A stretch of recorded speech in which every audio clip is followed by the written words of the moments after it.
जय हिंद। स्वागत है आप सभी का हमारे YouTube चैनल ओमेगा मैथमेटिक्स में। इसमें क्या है कि अभी हम पीजीटी का जो सिलेबस है, पीजीटी का यूनिट वाइज आपको हम वीडियोस अपलोड कर रहे हैं। तो इस चैनल को आप सबसे पहले सब्सक्राइब कीजिए, शेयर कीजिए और लाइक कीजिए ताकि पहला वीडियो आप तक पहुंचे। हम इससे पहले सिलेबस का चर्चा किए हैं, लिंक दिया हुआ है, आप सिलेबस को देख लीजिए। आज हम जैसा कि बोर्ड में लिखा हुआ है यूनिट 1 लीनियर अलजेब्रा, तो लीनियर अलजेब्रा को शुरू करेंगे। लेक्चर वाइज लेक्चर आपके सामने लेकर के आएंगे।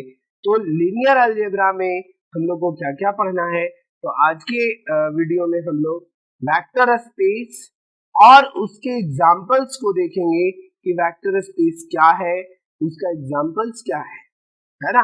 तो वेक्टर, क्योंकि लीनियर अलजेब्रा बहुत सारे इसमें है, आपका वेक्टर स्पेस पढ़ना है, सब स्पेस पढ़ना है, लीनियरली डिपेंडेंट, इंडिपेंडेंट, खैर बारी बारी। तो आज हम लोग वेक्टर स्पेस क्या है बहुत बारीकी से समझेंगे। क्वेश्चंस यहाँ से एक रह सकता है, अगर नहीं भी रहेगा तो आगे का जो टॉपिक्स है वेक्टर स्पेस पे ही डिपेंड करता है। तो वेक्टर स्पेस को समझना बहुत आवश्यक है। तो चलिए हम शुरू करते हैं वेक्टर स्पेस।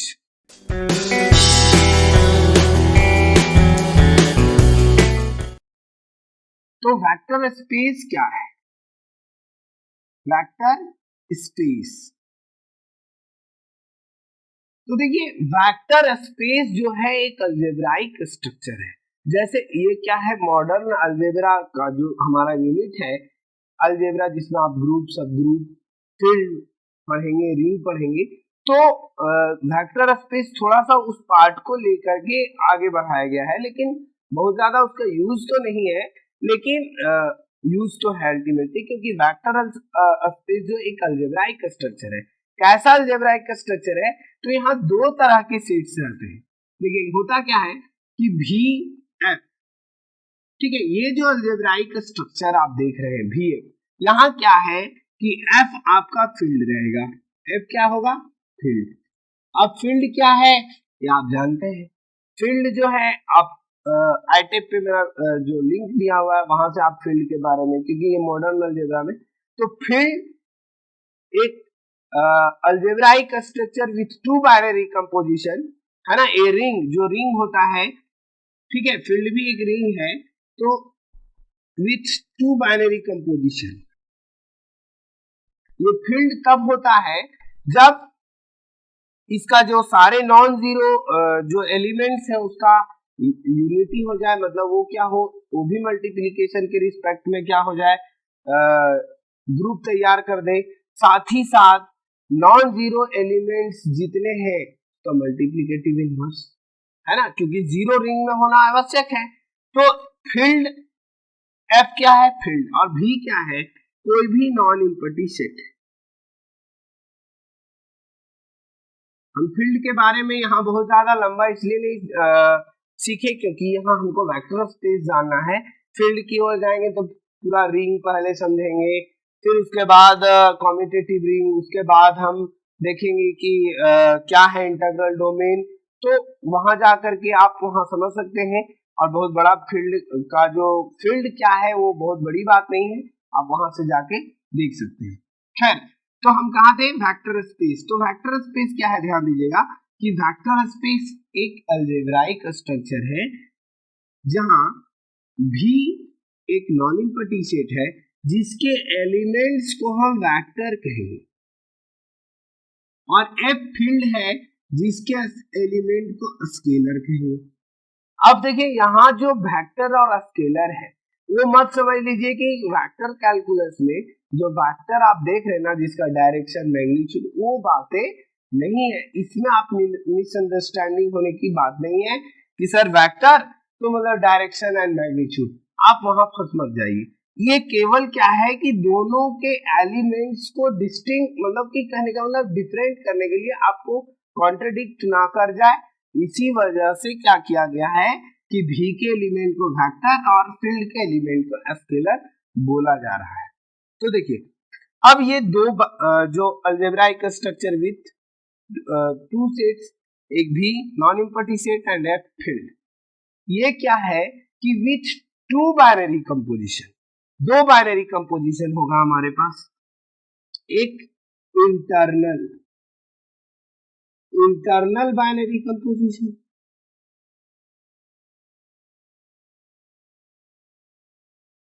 जिसको हम वेक्टर एडिशन भी कहेंगे, है ना। इंटरनल बाइनरी कंपोजिशन जिसका दूसरा नाम होता है वेक्टर एडिशन। मतलब इसमें होता क्या है सो समझ लीजिए कि अगर दो एलिमेंट आप वेक्टर का लिए, है ना, v का, है ना, दो एलिमेंट लिए, जैसे अगर आपने लिया u v belongs to v, this implies u plus v जो होगा वो आपका जो आएगा वो v में ही होगा, u प्लस v जो आएगा वो v में ही होगा। तो ये जो प्लस है यही कहलाता है इंटरनल कंपोजिशन। कोई दिक्कत? नेक्स्ट दूसरा है एक्सटर्नल कंपोजिशन। एक्सटर्नल कंपोजिशन, तो एक्सटर्नल कंपोजिशन क्या है ये समझ लीजिए। तो एक्सटर्नल कंपोजिशन में क्या है कि एक्सटर्नल मतलब बाहर से, मतलब एक एलिमेंट फील्ड का, एक एलिमेंट वेक्टर का, यानी कि अगर हम ले लिए कि एक एलिमेंट ले लिए किसका, फील्ड का, सपोज ए, और एक एलिमेंट ले लिए u सपोज वेक्टर का, और जब इसके बीच जब कंपोजिशन लगाएंगे तो ऐड नहीं करना है, इसीलिए क्योंकि एक्सटर्नल कंपोजिशन का दूसरा नाम है एक्सटर्नल क्या बोल सकते हैं, स्केलर मल्टीप्लिकेशन। दूसरा नाम क्या है, स्केलर मल्टीप्लिकेशन। तो देखिए स्केलर मल्टीप्लिकेशन नाम से स्पष्ट है क्योंकि नाम ही तो काम है, नाम अगर आपको पता काम समझ में आ जाएगा। तो वेक्टर एडिशन मतलब दो वेक्टर को जोड़िए, जो आएगा वेक्टर बनाएगा, इंटरनल कंपोजिशन। स्केलर मल्टीप्लिकेशन मतलब एक बाहर से एक स्केलर ले लीजिए। अब स्केलर किसका एलिमेंट को बोल रहा है, फील्ड का, मतलब एक एलिमेंट ले लिए फील्ड का, एक एलिमेंट ले लिए वेक्टर का। तो जो मल्टीप्लिकेशन आएगा ये u, वो भी कहाँ होगा, वेक्टर में होगा। तो हम वेक्टर स्पेस डिफाइन करने से पहले दो बातें समझ गए कि इंटरनल कंपोजिशन मतलब वेक्टर एडिशन क्या है, एक्सटर्नल कंपोजिशन मतलब स्केलर मल्टीप्लिकेशन क्या है। अब देखिए, अब हम डिफाइन करते हैं वेक्टर स्पेस को। तो वेक्टर स्पेस क्या है कि an algebraic structure,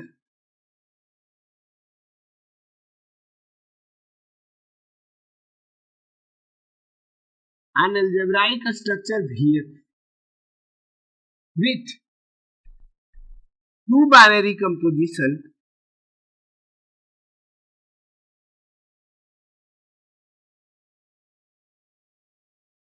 internal, that is vector addition, and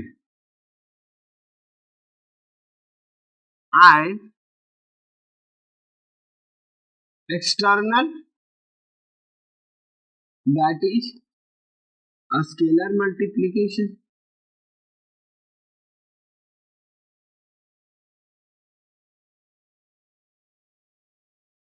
मतलब an algebraic structure here with two binary composition internal and external forms vector space। देखिए forms vector space, वो वेक्टर स्पेस तैयार करेगा कब, पहला बात कि ये जो भी है ना, ये जो भी है वो क्या हो जाए, एक अबेलियन ग्रुप हो जाए अंडर एडिशन, यानी v plus is an abelian group. अब देखिए, अब बोलिएगा सर कि अबेलियन ग्रुप में क्या क्या होगा, सब लिखिए। अरे भाई सब कुछ लिखते रहेंगे तो फिर डेफिनेशन लगेगा इतना बड़ा है, फिर सोचोगे कि माइंड में नहीं रहा। तो अबेलियन ग्रुप के 5 लॉ को फुलफिल करता है। क्या क्या, तो क्लोजर, क्लोजर लॉ मतलब एक तरह से क्लोजर लॉ इंटरनल कंपोजिशन ही है, क्योंकि दो वेक्टर लेंगे और उसको ऐड करेंगे, है ना, तो जो रिजल्ट आएगा उसी में होगा, तो उसको कह देते हैं क्लोजर लॉ। बात समझ में। दूसरा एसोसिएटिव, मतलब आप 3 एलिमेंट लिए U V W और आप इसको इस प्रकार से ऐड किए कि पहले इसको और फिर बाद में, मतलब पोजीशन वही है, बस ब्रैकेटिंग क्या है चेंज कर दिए, तो उसके रिजल्ट्स में दोनों रिजल्ट्स इक्वल होते हैं, एसोसिएटिव हो गया। नेक्स्ट आइडेंटिटी, तो एडिटिव आइडेंटिटी, तो एडिटिव आइडेंटिटी मतलब क्या होगा कि कोई भी वेक्टर लेंगे तो जीरो वेक्टर अगर उसमें ऐड करें तो हमेशा यू मिल जाएगा। तो ध्यान रखिएगा, ये इंपॉर्टेंट बात हो गया।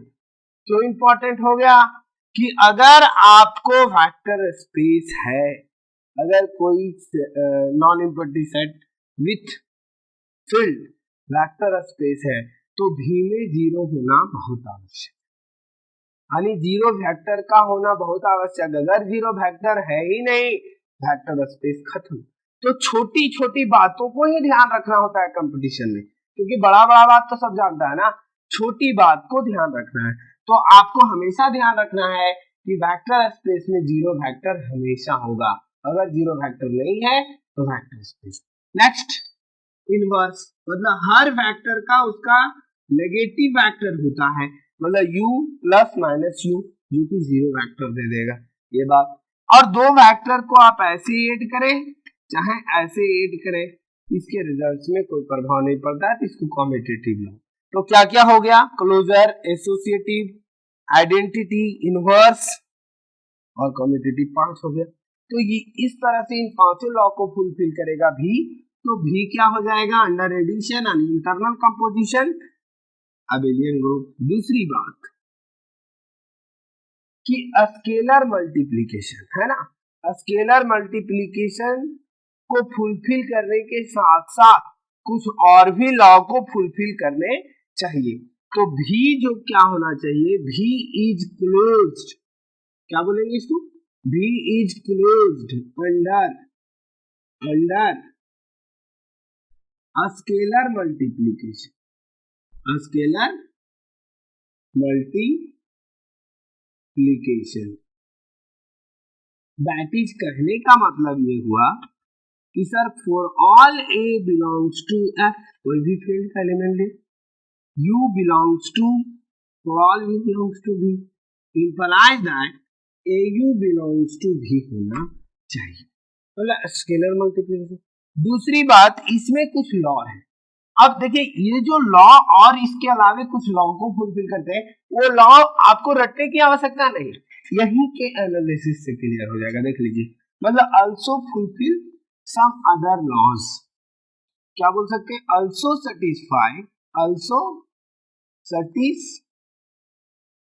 देखिए हम बड़ी बात नहीं कर रहे, सेटिस्फाई आल्सो सेटिस्फाई क्या, देखिए यहाँ स्केलर मल्टीप्लिकेशन के कुछ और लॉ को, तो वो नया नहीं है, किसी से निकला, कैसे निकला तो देखिए पहले कैसे निकालेंगे, देखिए यहाँ क्या है, स्केलर मल्टीप्लिकेशन है ना, मान लीजिए सर एफ जो ले रहे हैं वो फील्ड का ले रहे हैं, कहाँ का ले रहे हैं, फील्ड का। अब फील्ड है तो भी ग्रुप तो है ही, क्योंकि रिंग है। अब वो ग्रुप है तो उसके दो एलिमेंट का सम उसी में होगा, होगा कि नहीं होगा, एकदम होगा। मतलब अगर आप दो एलिमेंट लेते हैं किसका, या ऐसा कहिए कि अगर आप दो एलिमेंट लेते हैं फील्ड का और एक एलिमेंट ले लीजिए स्केलर मतलब वेक्टर, तो a प्लस बी जो आएगा वो फील्ड में ही आएगा, तो a प्लस बी इंटू फिर से वेक्टर यानी स्केलर मल्टीप्लिकेशन लीजिएगा तो au प्लस bu के बराबर होना चाहिए। अब याद रखने की जरूरत नहीं है, क्योंकि ये जो रूल है ये आप आराम से इस कंडीशन को याद रख सकते हैं। नहीं, दूसरी बात, फिर आप बोलिएगा सर फील्ड है, तो फील्ड में हम बताए थे कि वो मल्टीप्लिकेटिव ग्रुप तो पूरी तरह से फुलफिल नहीं करता है, लेकिन दो लॉ, एक क्लोजर और आइडेंटिटी, साथ ही साथ आइडेंटिटी इसलिए उसमें हो गया एसोसिएटिव के बाद आइडेंटिटी, लेकिन वन तो होना जरूरी है और सारे नॉन जीरो का इनवर्स, इसलिए अगर जीरो हटा दिया जाए तो ग्रुप बना ही देता है मल्टीप्लिकेशन के रिस्पेक्ट, इसीलिए आप ध्यान रख सकते हैं। तो अब आप बोलिएगा सर फिर से अगर दो एलिमेंट फील्ड का लीजिएगा तो इसका प्रोडक्ट भी उसी में होगा, मतलब ए बी उसी में होगा, और फिर स्केलर मल्टीप्लिकेशन लीजिएगा तो ए बी यू क्या होता है ना, ए बी यू के बराबर होता है, तो ये बात होना चाहिए, फॉर ऑल लिख देना है, क्योंकि हर जगह फॉर ऑल बहुत जरूरी है, क्योंकि सारे के साथ ये बात फुलफिल होनी चाहिए। तीसरा बात, अब एक फील्ड है, फील्ड में 1 होना जरूरी है क्योंकि रिंग है ना, तो सॉरी फील्ड है तो 1 होना जरूरी है, रिंग में 0 होना अनिवार्य रहता है, तो फील्ड में क्योंकि मल्टीप्लिकेटिव आइडेंटिटी, अब फील्ड में जब 1 है तो 1 इंटू यू क्या होना चाहिए सर, यू ही होना चाहिए, तो एक ये कंडीशन मान लीजिए। Third, for all you belongs to V and 1 क्या है, multiplicative identity, and 1 is multiplicative identity of identity of किसका, ऑफ फील्ड F। नेक्स्ट चौथा, अब देखिए भी क्या था, अबेलियन ग्रुप अंडर एडिशन, मतलब एक वेक्टर 2 वेक्टर लेंगे उसका सम होगा, तो मतलब अगर हम 2 वेक्टर ले लिए u comma v belongs to v, capital V है ना, तो u प्लस v उसी में होगा। अब अगर कोई स्केलर गुना करेंगे ना, कोई स्केलर मल्टीप्लाई करेंगे तो ये किसके बराबर होना चाहिए, au प्लस av के बराबर, for all a belongs to f and u comma v belongs to v, है ना। देखिए बहुत सारे जगह पे आप देखेंगे कि अल्फा बीटा तो अपनी अपनी मर्जी है, बस माइंड में सेट रखना है कि v के एलिमेंट को वेक्टर और फील्ड के एलिमेंट को स्केलर, तो ये लॉ हो गए, इसके अलावा और कुछ होने की बात ही नहीं। तो ये 4 लॉ और भी सेटिस्फाई करने चाहिए, तो तब वो वेक्टर स्पेस तैयार करता है। तो कंक्लूजन देख लीजिए, BF अलजेब्राइक स्ट्रक्चर जहाँ F फील्ड, V क्या होना चाहिए, कोई भी नॉन इम्पटी सेट जिसके एलिमेंट्स को हम वेक्टर बोलेंगे, तो ये वेक्टर स्पेस कब तैयार करेगा, जब ये V under internal composition vector addition abelian group, उसके बाद स्केलर मल्टीप्लिकेशन के लॉज और उसके अलावा कुछ और भी कंडीशंस को फुलफिल करने चाहिए, और वो कंडीशंस आपके माइंड में ध्यान रखने के लिए हम आपको समझा दिए। कहीं दिक्कत, अगर आपको दिक्कत हो रहा है आप कमेंट करिए, ताकि हमारा आपका परेशानी मुझ तक पहुंचे, हम आपको दूर करेंगे, ठीक है। और अगर वीडियो अच्छा लग रहा है तो जरूर लाइक कीजिए, शेयर कीजिए और चैनल को सब्सक्राइब कीजिए। आगे कुछ एग्जांपल्स कर लें, क्योंकि जैसा कि आपको बताएं पीजीटी कॉम्पिटिटिव है ना, कोर्स का तो नहीं है कि डेफिनेशन पूछेगा, आपको ऑब्जेक्टिव्स। देखिए अब हम बात करते हैं RR, examples of vector space, examples of vector space. पहला RR क्या है, real number, RR vector space तैयार करता है। अब सारे लॉ को देखिएगा तो वेक्टर स्पेस के सारे कंडीशंस को फुलफिल कर देंगे। अब अगर उतना आप सारे लॉ को देखते रह जाएंगे तो बहुत समय लगने लग जाएगा, लेकिन आपको शॉर्ट में बता देते हैं।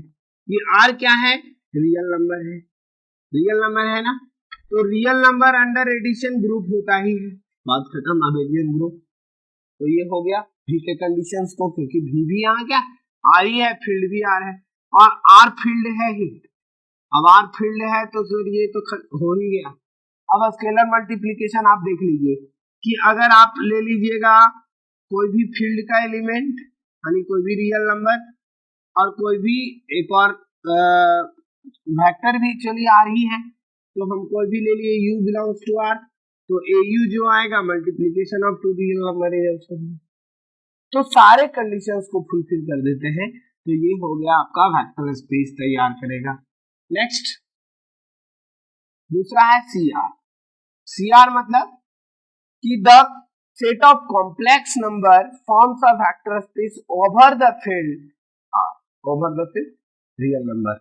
देखिए तो आपको पता कैसे पड़ेगा, तो एक स्टैंडर्ड थ्योरम है ना, एक स्टैंडर्ड थ्योरम है, उस थ्योरम के माध्यम से हमको रिजल्ट्स, क्योंकि रिजल्ट ध्यान में रखने, तो ये थ्योरम्स क्या करता है, थ्योरम्स इंपॉर्टेंट है, इसीलिए इस बात को हम यहाँ लिखते हैं। थ्योरम देखिए क्या कहता है, अगर आपके पास F कोई सब फील्ड है इसका K का, है ना, K का क्या है, F कोई सब फील्ड है, ठीक है, सब फील्ड है मतलब F भी फील्ड ही है, तो KF है ना, देन यानी कि हम क्या लिख देते हैं, शॉर्ट में लिख लेते हैं कि if F is subfield of K, then KF forms vector space। तो ये पहचानने में बहुत मदद करता है एग्जाम्पल्स को। तो यहां दूसरी बात एक और कि every field is every field forms vector space over itself, है ना, मतलब कि अगर F कोई फील्ड है तो F वेक्टर स्पेस तैयार कर ही देगा, और F अगर कोई सब फील्ड है K का तो KF forms vector space over पूरा लिखना चाहेंगे तो ओवर सब फील्ड F। तो इससे क्या होगा, यहां बताने में आसानी होगा, क्योंकि R देखिए सर, R हम फील्ड है पता है, तो R over R vector space, C over R vector space. उसके बाद अगर कोई पूछ दे कि सर R ओवर Q, तो R ओवर Q भी क्या है, वेक्टर स्पेस तैयार करता है। अच्छा, Q फील्ड है ना, हाँ है। नेक्स्ट देखिए, अगर कोई पूछ ले कि RC है ना, RC मतलब set of real number over complex, तो आपको क्लियर पता चल गया कि अंदर वाला है ना, शॉर्टकट में अंदर वाला बाहर वाले से बड़ा हो जाए, अंदर वाला बाहर वाले से बड़ा हो जाए, वेक्टर स्पेस नहीं बनाएगा सर। तो ऑब्जेक्टिव में अगर आपको दे दिया कि which of the following is forms vector space, तो आपको इजीली होगा पहचानना। चलिए नेक्स्ट देखिए कि अगर हम बात कर दे नेक्स्ट एग्जांपल्स, तो नेक्स्ट एग्जांपल्स जैसे ऑर्डर्ड पेयर, Rn एक सेट है ना, जिसको ऐसे भी बोल सकते हैं Rn, जिसको भी बोल रहे हैं हम लोग, तो ये कैसा सेट है, n टपल्स का, u1 u2 u3 है ना, dot dot dot un, n tuples such that, इस प्रकार से कि सारे for all ui belongs to real number और i के हाथ का 1 2 3 n तक। तो ये जो सेट है n टपल, अब देखिए यहां से R3 रहेगा तो ट्रिपलेट्स, R2 रहेगा डबलेट्स, है ना, R4 रहेगा तो फोर्थ। तो बहुत इंपॉर्टेंट है क्योंकि लीनियर डिपेंडेंस इंडिपेंडेंस में बहुत रोल अदा करता है। तो ये जो है RnR वेक्टर स्पेस तैयार कर देता है, क्या तैयार कर देता है, वेक्टर स्पेस। तो आप बोलिएगा सर R3R एकदम, R2R यानी doublets vector space, triplets fourth, तो ये हो गए। नेक्स्ट देखिए, next example number 6। Next example जो है आपका क्या है कि जैसे अगर हम बात करें एक सेट तैयार कर रहे हैं, वो सेट है आपका मैट्रिसेस का, कैसे, किसका सेट है, मैट्रिसेस का सेट है जो m बाय n है ना, मतलब m रोज n कॉलम, और सारे मैट्रिसेस के जो एंट्रीज है वो रियल नंबर है, सारे एंट्रीज क्या है, रियल नंबर। तो ये भी जो है वेक्टर स्पेस तैयार कर देता है ओवर द फील्ड R। तो बहुत इंपॉर्टेंट है, एग्जाम में आपको ऑब्जेक्टिव में आ सकता है। नेक्स्ट इसी में सर, अगर इसी सेट को है ना, यही भी है, मतलब भी क्या है, यही है मैट्रिसेस का m बाय n, m रोज n कॉलम। सारे एंट्रीज अगर इस भी के जगह पर इस सारे एंट्रीज जो रियल नंबर थे, इस सारे रियल नंबर को अगर आप क्या ले लीजिए, सपोज रैशनल ले लीजिए, तो ये जो है over the field of real number vector space नहीं बनाएगा, does not forms vector space, है ना, does not forms vector space. क्यों?